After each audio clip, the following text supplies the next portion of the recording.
البدع والأهواء، أهل البدع العقائدية وأهل البدع السياسية. أنا أقول بيننا وبينكم السلف، بيننا وبينكم الكتب، كان فيقول البدع بيننا وبينكم الجنة. بسم الله الرحمن الرحيم. الحمد لله رب العالمين،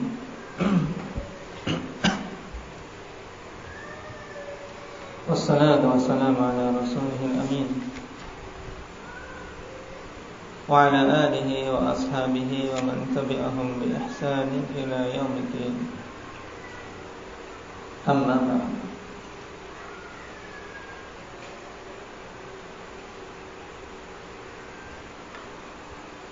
Kemarin kita membahas tentang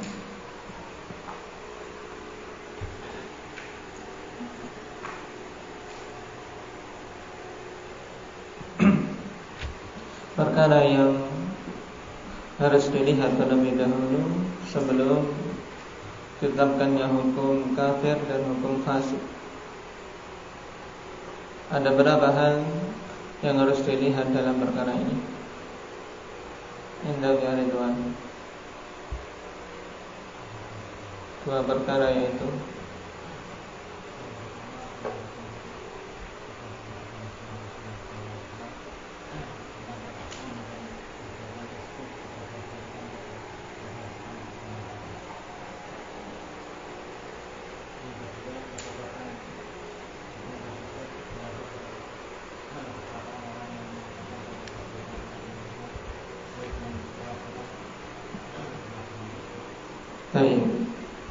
yang pertama harus dilihat penunjukan Alkitab dan As-Sunnah. Apakah di sana ada dalil yang menetapkan bahwasanya perkataan atau perbuatan tersebut merupakan kekufuran ataukah kefasikan.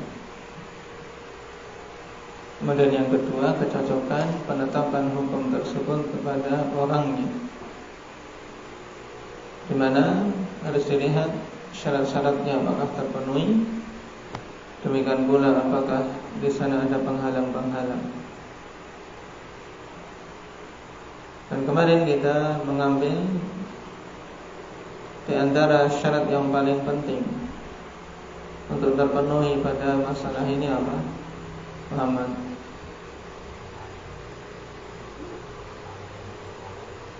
Hendaknya dia mengetahui, memiliki ilmu bahwasanya dia melakukan penyelisihan, bukan seorang yang jahil. Sekarang kita lanjutkan pada mawani. Qala minal mawani an yaqa'a ma yujibul kufra aw al-fisqa bi ghairi iradatin minhum. Dan di antara penghalang-penghalang ini sebagian saja min litaba'in, penghalang yang menghalangi afanillah untuk diterapkan pada orangnya hukum kafir atau hukum fasik, yaitu jatuhnya perbuatan yang sebenarnya berkonsekuensi kekafiran atau kefasikan, tapi perbuatan tersebut dilakukan tanpa iradah darinya. Atau dengan kata lain, tidak adanya maksud dari orang yang melakukan perbuatan kekafiran atau kefasikan tersebut. Walidzalika suwar, dan untuk hal tersebut ada beberapa bentuk. Minha, di antaranya an yukraha ala dzalik, dipaksa. Ini yang pertama. Dia tidak punya keinginan melakukan perbuatan kekufuran atau kefasikan, tapi dia dipaksa. Fa yaf'aluhu lida'il ikrahi latminanan bih, sehingga dia melakukan hal tersebut dikarenakan permintaan atau dikarenakan dorongan paksaan ini. Dikarenakan adanya paksaan, bukan karena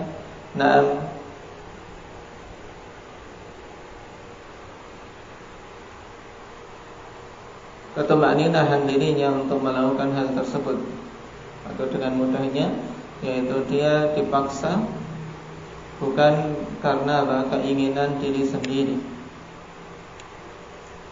Fala yukaffaru hina idzin, maka ketika itu tidaklah dikafirkan. Liqaulihi ta'ala, man kafara billahi min ba'di imanihi illa man ukriha wa qalbuhu mutmainnun bil iman walakin man syaraha bil kufri sadran fa 'alaihim ghadabun min Allah wa lahum 'adzabun 'adzim. Siapa saja yang kufur kepada Allah setelah keimanannya, kecuali orang-orang yang dipaksa dalam keadaan hatinya tetap di atas keimanan. Akan tetapi orang yang mendapatkan hukuman dan azab adalah orang yang melakukan kekufuran dalam keadaan hatinya lapang. Maka bagi mereka itu kemurkaan dari Allah dan azab yang besar.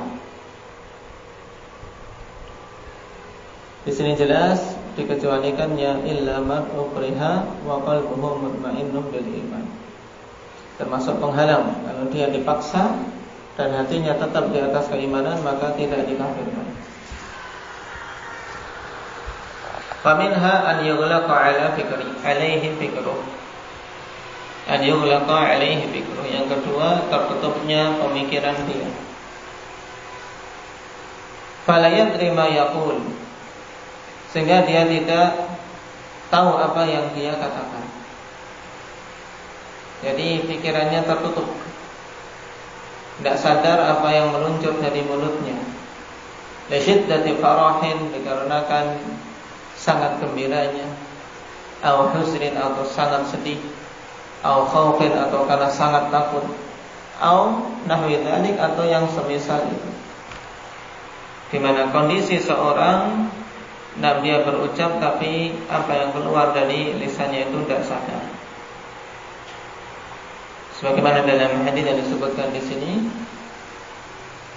wa daliluhu ma thabata fi sahih Muslim an Anas bin Malik radhiyallahu anhu qala Rasulullah sallallahu alaihi wasallam, lallahu ashaddu farahan fi taubati 'abdihi hina yatubu ilaihi min ahadikum kana ala rahilatihi bi ardi falah. Sungguh Allah Subhanahu wa ta'ala sangat bergembira dengan taubat hambanya tatkala dia bertobat kepada Allah Subhanahu wa ta'ala daripada salah seorang kalian tatkala dia berada di atas tunggangannya bi ardi falah, yaitu di suatu tanah yang luas atau di padang yang luas, gurun, yang tidak didapati manusia dan orang-orang yang bisa membantunya. Dan dia berada di atas tunggangannya di tanah yang lapang yang luas sekali tersebut. Famfalatat minhu, kemudian tunggangannya hilang. Wa 'alaiha ta'amuhu wa syarab, dan di atas tunggangan itu makanan dia dan minuman dia semuanya hilang. Fa'ayisa minha, kemudian dia putus asa untuk bisa mendapatkan kembali tunggangannya. Sudah putus asa, fa'ata syajarah, akhirnya dia pun mendatangi sebuah pohon. Fattaja'a fi dhilliha fa'ayisa min rahilati, dia pun kemudian berbaring di bawah naungan pohon tersebut dalam keadaan telah putus asa untuk bisa mendapatkan kembali kendaraannya. Tinggal menunggu mati saja sudah. Tiduran, baring, menunggu kematian. Tidak ada makanan, tidak ada minuman, tidak ada binatang untuk dia tunggangi. Fadainama huwa kadzalika idza huwa biha qa'imatun 'indah. Maka tatkala dia dalam kondisi demikian itu, tiba-tiba kendaraannya berdiri di sisinya. Tentunya orang seperti ini sangat gembira karena sudah nyerah untuk mati, tiba-tiba kendaraan yang dia cari-cari ada di sampingnya. Fa akhadha bi khitamiha, kemudian dia pun bersegera untuk mengambil tali kekangnya. Tsumma qala min syiddatil farah, Allahumma anta 'abdi wa ana rabbuk, akhta'a min syiddatil farah. Kemudian dia mengatakan dikarenakan sangat gembiranya, keliru. Ya Allah, Engkau adalah hambaku dan aku adalah Rabbmu. Dia keliru karena apa? Saking senangnya. Kalau seandainya dia sengaja mengatakan demikian, ya Allah, Engkau adalah hambaku, kafir tidak? Kafir. Tapi karena dia keliru, sebab akalnya sudah apa? Sudah tidak terkontrol. Nah, karena saking gembiranya keliru lisannya. Nah, Allahumma anta 'abdi wa ana rabbuk. Padahal harusnya Allahumma anta rabbi wa ana 'abduk. Qala Syekhul Islam Ibnu Taimiyah rahimahullah ta'ala, wa amma takfir fa sawabu anna man ijtahada min ummati Muhammadin sallallahu alaihi wasallam wa qasada al-haqqa fa akhta'a lam yukaffar bal yughfar lahu khata'u. Ini dalil tentang kekeliruan, di mana seorang tidak sadar atas apa yang dia ucapkan karena apa? Akalnya tertutup.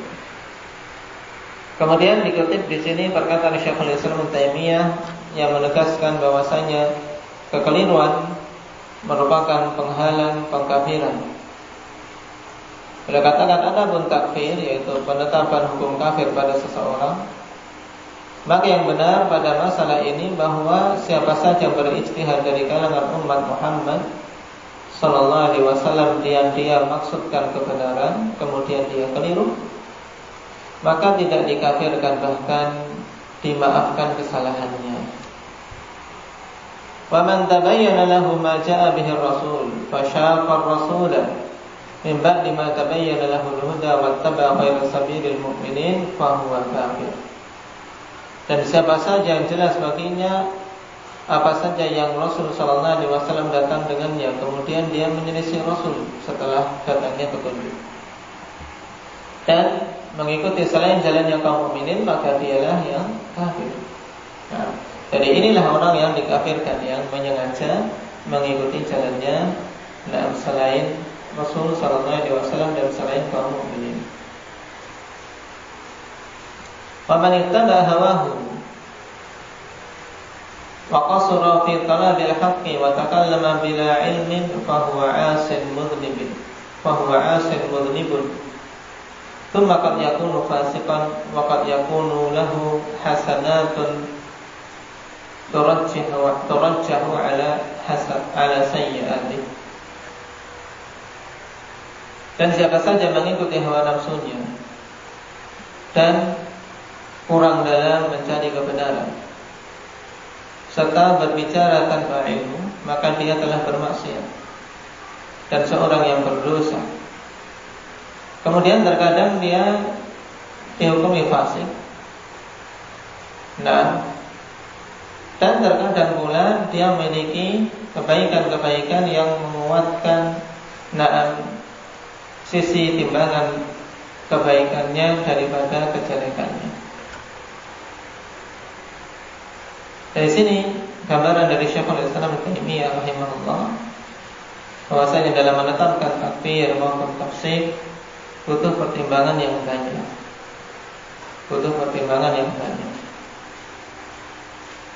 Nah, dilihat apakah dia orang yang memang sungguh-sungguh dalam mencari kebenaran, ataukah seorang yang memang menyelisihinya. Waqala hadza ma'a anni da'iman wa man jalasani ya'lamu dhalika minni anni min a'dhamin nasi nahyan an yansiba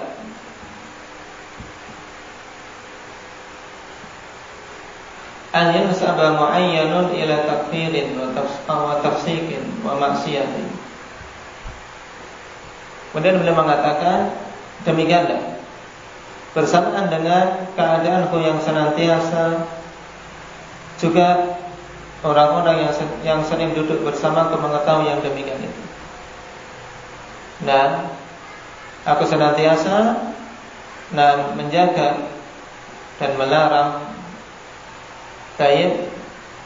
untuk dinisbahkan kepada orang per orang pengkafiran, pemfasikan, dan penetapan maksiat kepada orang tersebut. Illa idza ulima annahu qad qamat alaihi al-hujjatur risaliyah allati man khalafaha kana kafiran taratan wa fasiqan ukhra wa asiyan ukhra.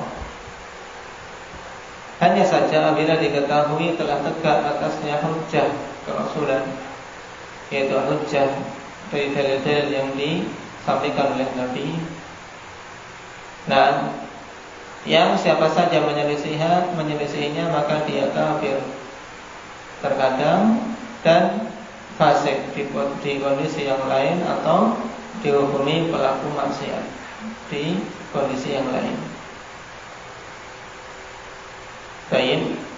Wa inni uqarriru anna Allah qad ghafara li hadhihi ummah khata'aha. Dan sungguh aku telah menjabarkan dan menetapkan bahwasanya Allah Subhanahu wa taala mengampuni kekeliruan umat ini, memberikan ampunan untuk umat ini apabila terjatuh dalam kekeliruan. Wa dzalika ya'ummul khata'a fil masailil khabariyah al-qawliyah wal masailil amaliyah. Dan pengampunan atau udzur tersebut umum mencakup kekeliruan pada permasalahan khabariyah al-qauliyah, yaitu berhubungan dengan akidah. Maksudnya khabariyah qauliyah yaitu hal-hal yang berhubungan dengan akidah. Wal masail al-amaliyah, dan permasalahan amal, permasalahan ibadah, seterusnya. Wa ma zala as-salafu yatanaza'una fi katsirin min hadhihi al-masail wa lam yashhad ahadun minhum ala ahadin la bi kufrin wala bi fiskin wala bi maksiyah.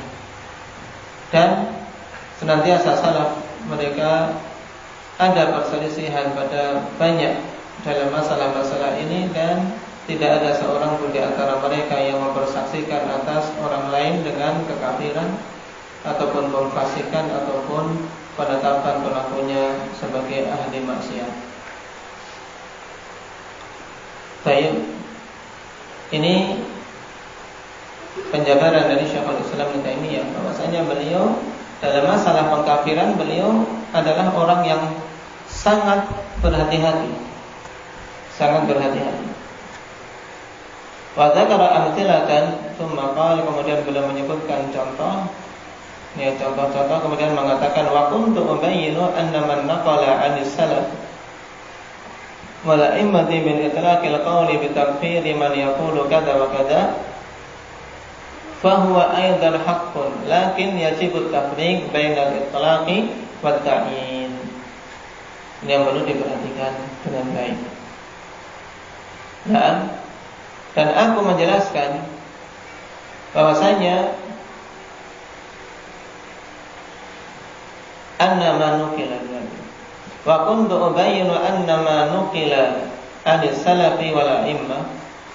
Aku menerangkan bahwasanya apa saja dinukilkan dari para salaf dan para a'immah min itlaqil qawli bi takfiri man yaqulu kada wa kada, yang berupa apa? Pemutlakan vonis tentang apa? Kekafiran orang yang melakukan demikian-demikian.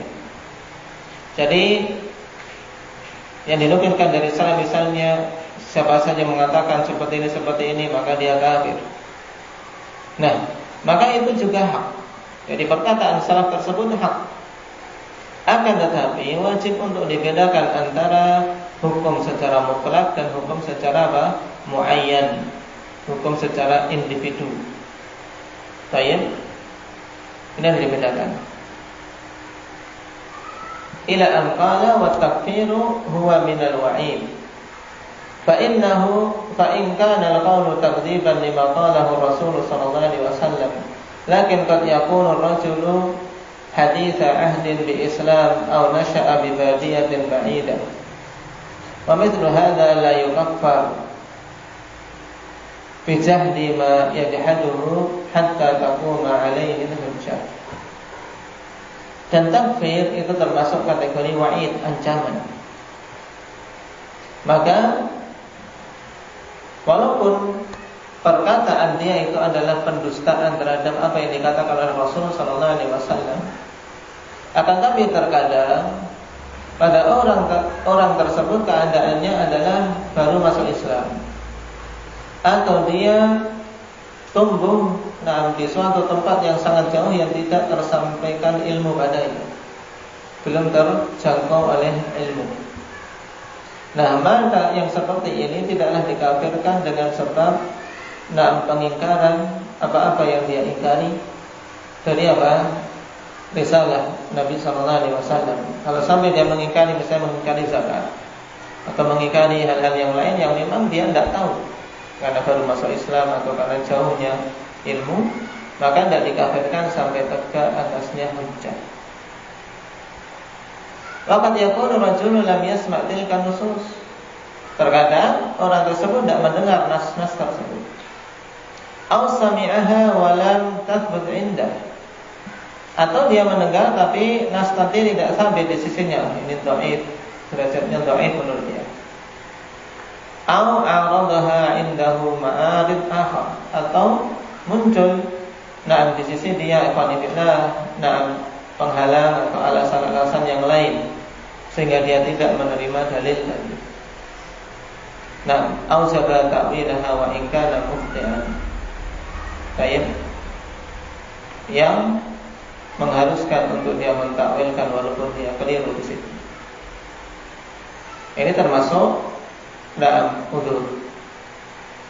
Faqad daiman وذكر الحديث الذي في الصحيحين في الرجل الذي قال إذا أنا مت فأحرقوني ثم اسحقوني ثم ذروني في اليم فوالله لئن قدر الله علي ليعذبني عذابا ما عذبه أحد من العالمين ففعلوا به ذلك فقال الله ما حملك على ما فعلت qala khasyatuka faghfara. Dan aku terus-menerus mengingatkan tentang hadis dalam sahihain tentang kisah seorang yang mengatakan kepada anak-anaknya, apabila aku mati maka bakarlah aku. Kemudian geruslah abunya, yaitu dikumpulkan abunya yang sehingga betul-betul baik berupa abu yang mudah untuk ditaburkan. Ini maksudnya. Dibakar, kemudian hancurkan. Kemudian daruni fil yam. Kemudian tebarlah di lautan. Yang sudah menjadi abu tadi suruh ditebar di lautan. Sungguh demi Allah, jika Allah mampu untuk membangkitkanku dalam keadaan sudah disebar demikian, maka Allah akan mengadabku dengan adab yang tidak akan pernah diberikan kepada seorang pun di jagat raya ini. Maka mereka pun melakukannya, yang diwasiati demikian. Kemudian Allah Subhanahu wa taala mengatakan setelah membangkitkan orang itu, apa yang membawamu atau yang mendorongmu untuk melakukan apa yang kau lakukan tadi? Maka dia mengatakan khasyatun, karena takut kepadamu ya Allah. Maka Allah pun mengampuni dia. Padahal kalau dia memiliki ilmu ikhwanifillah, dia kafir dengan sebab apa? Tidak beriman terhadap qudrah Allah. Tidak beriman bahwasanya Allah mampu untuk menghidupkan dia walaupun sudah diubah menjadi abu. Keraguan-keraguan tentang hal ini kufur. Apalagi dia meyakini kalau Allah tidak akan mampu untuk itu. Fahadha rajulun syakka fi qudratillah wa fi i'adati. Orang ini ragu-ragu tentang kudrah Allah dan ragu-ragu tentang dibangkitkannya dia kembali. Idza darabal ittaqada annahu la yu'ad, apabila telah ditebak debunya atau abunya, bahkan dia berkeyakinan tidak akan dibangkitkan. Wa hadza kufrun bi ittifaqil muslimin, dan ini kekufuran berdasarkan kesepakatan kaum muslimin. Lakin kana jahilan la ya'lamu dzalik. Akan tapi dulu dia seorang yang jahil, tidak mengetahui hal tersebut. Wa kana mu'minan yakhafullaha an yu'aqibahu fa ghafara lahu bidzalik. Dan adalah dia beriman karena takut pada Allah. Dia seorang yang beriman yang takut pada Allah, takut untuk apa? Diazab, makanya dia berbuat demikian. Dikiranya ketika telah tebak di lautan, dia tidak akan dibangkitkan. Kenapa? Karena dia takut kalau dibangkitkan dia akan diazab. Maka karena kejahilan itu Allah Subhanahu wa taala ampuni. Wal muta'awwil min ahli al-ijtihad al-hadis ala mutaba'ati Rasul sallallahu alaihi wasallam aula bil maghfirati min mithli hadza. Dan orang yang mentakwil dari kalangan ahli ijtihad, perhatikan, yang mentakwil itu ahli ijtihad, bukan orang sembarangan mentakwil. Muta'awwil min ahli ijtihad, orang yang mentakwil dari kalangan ahli ijtihad yang memang semangat untuk mengikuti Rasul sallallahu alaihi wasallam, maka dia lebih berhak untuk mendapatkan ampunan pada perkara yang seperti ini. Ketika dia mentakwil suatu perkara yang seandainya tanpa takwil tersebut maka dia dikafirkan. Jadi takwil termasuk udzur, tapi dikatakan di sini oleh Syekhul Islam yaitu apabila takwil itu muncul dari ahli ijtihad. Kemudian dia seorang yang memang punya semangat untuk mengikuti Rasul sallallahu alaihi wasallam. Nah, barakallahu fiikum wa